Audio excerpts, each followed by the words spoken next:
it's important because the kids, whether you know it or not, they are sponges, man. They soak it up. They are nosy.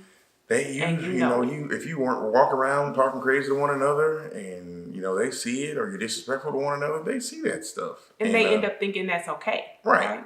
So when they get into their own relationships, they too will display some of those behaviors, and they'll have some turmoil in their relationships. But it's important that they see the love between a husband and a wife, not excluding them, but truly making sure that together you're on the same page in everything.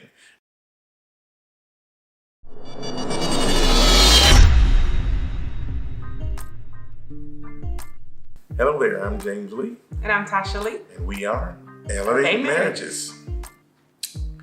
We are coming to you today, whenever you're watching this video.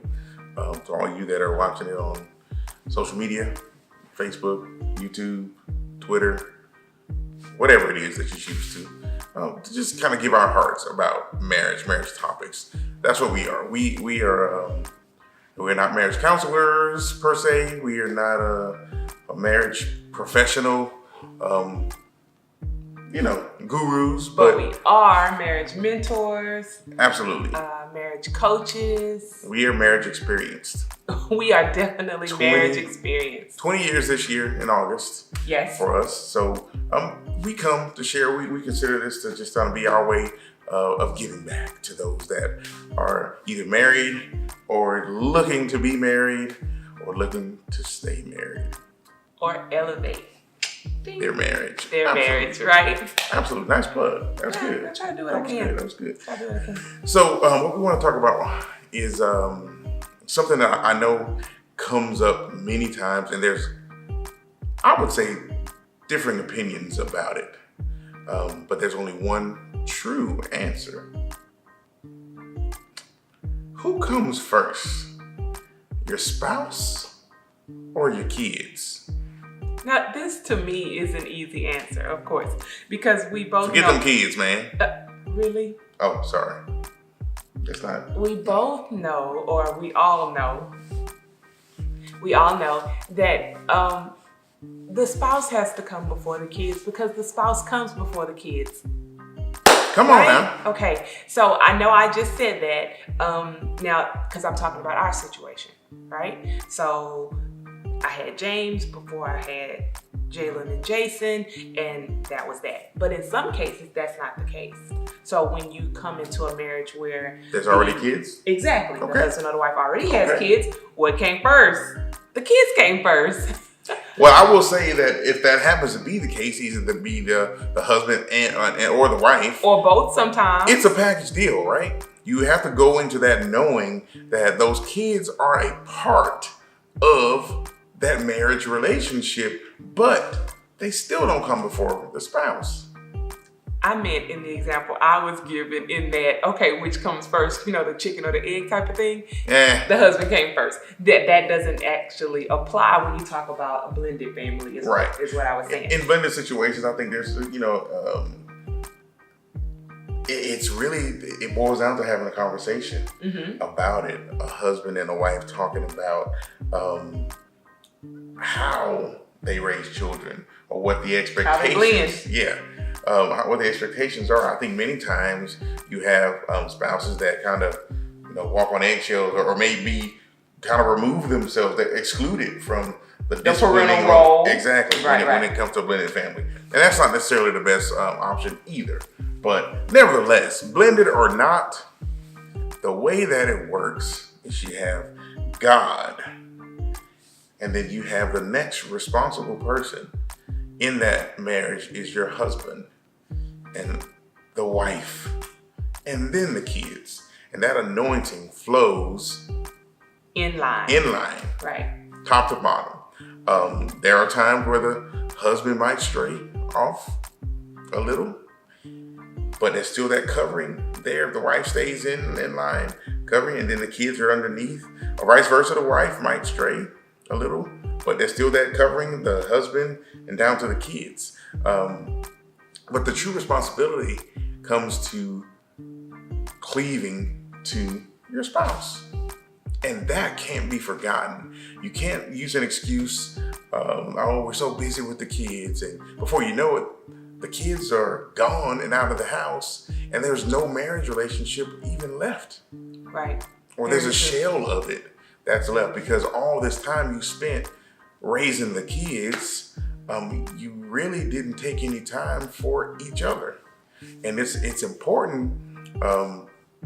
I think, everybody should have an experience, at least be around some kids. But it's important that even when you have kids, that they see you love each other. That's what I was gonna say. Because he went all the way back to once they get ready to leave, but before they leave, when they're coming up, whether that's blended family or otherwise, you want them to see, what does a loving wife look like? How do you juggle mom and wife at the same time? And right. What is the priority? So that they understand, and as a father and as a husband too. And so they understand exactly what they're growing up to be or what they are in pursuit of.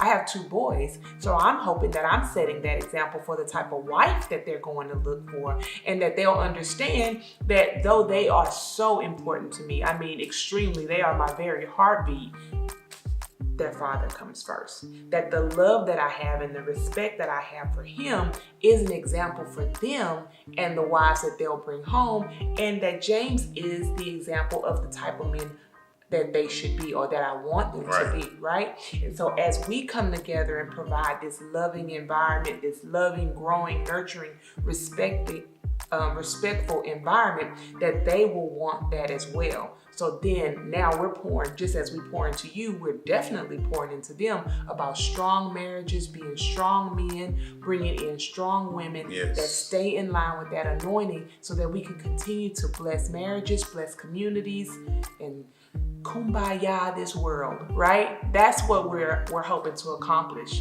Absolutely. It's important because the kids, whether you know it or not, they are sponges, and they soak it up. They are nosy. If you weren't walk around talking crazy to one another, and they see it, or you're disrespectful to one another, they see that stuff, and they end up thinking that's okay. Right. So when they get into their own relationships, they too will display some of those behaviors, and they'll have some turmoil in their relationships. But it's important that they see the love between a husband and a wife, not excluding them, but truly making sure that together you're on the same page in everything. Being on the same page in decisions that you make. When we talk about things for the kids or that we want to do, I consult her and just try to make sure. I mean, unless I just can't get in touch with her about something, I have to make an executive decision. I'm letting her know kind of what's going on with it. Executive decision. I am the executive. Thank you very much. Anywho, we just try to make sure that we include each other in those decisions when it comes to the household and with the kids. That way they don't feel like they can go and divide and conquer. Yes, because children will manipulate. And I don't know, I try to give them the benefit of the doubt and say, they don't do that on purpose. But they will find that little weakness. Rather it's something as simple as, I know, daddy will give me a cookie before bed, to, maybe I don't say anything to mom about going out because I know she's going to say no, or I think she's going to say no, so I'll ask dad, or, whatever the case may be. I think they will find a way to kind of manipulate the situation. But if you continue to be that united front, you continue to let them know that you're one, you can't do that. And do a great job at showing that united front. Don't undermine the authority of the other one in front of the kids. Right. Or in anybody. Yeah, we're talking about kids. Anybody, right. If you're talking about your spouse, if she tells them to do something, then I say, oh man, don't worry about it. You don't have to do that. That's not cool. Right. That's not cool at all, because then they'll start coming to me and just disregarding anything that she'll say, because I'm, kind of throwing away her authority, and vice versa. If she did it to me, it's not cool to do that at all. There has to be a united front. And if we go in the bedroom and she says, hey babe, you kind of did this, or you kind of did that, and I think you could have handled it a little bit different with blah blah blah.